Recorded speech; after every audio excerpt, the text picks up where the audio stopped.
Создается природный микроклимат естественных соляных пещер. Вдохнуть воздух соленого моря, выпить минеральную воду из подземных источников и прогуляться по хвойной чаще. Богатство наслаждений от лучших челнинских санаториев. С сентября здесь стартовала особая программа «Постковидная».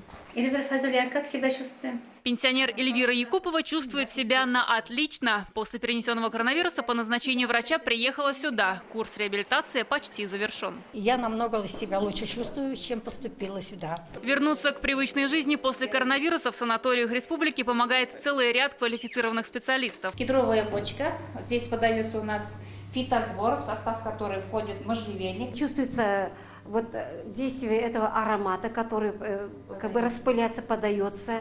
И очень комфортно, очень приятно. А еще ЛФК, дыхательная гимнастика, скандинавская ходьба, массаж, электро- и светолечение и работа с психологом.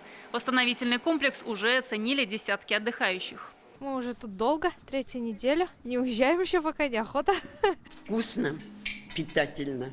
Я с удовольствием здесь. Особое внимание дыхательной системе. Когда приезжают постковида, там бывает, что даже 200-300 метров, да, тяжело пройти. Вот мы стараемся, чтобы они вот к концу реабилитации, чтобы они могли сделать совершенно полный круг без одышек. В Татарстане 21 санаторий. В 15 из них есть программа реабилитации. Ее прошли десятки пациентов из Башкортостана, Удмуртии и Москвы. Наталья Мезина, Ильшат Аюпов, Рамиль Закиев, ТНВ, Набережные Челны.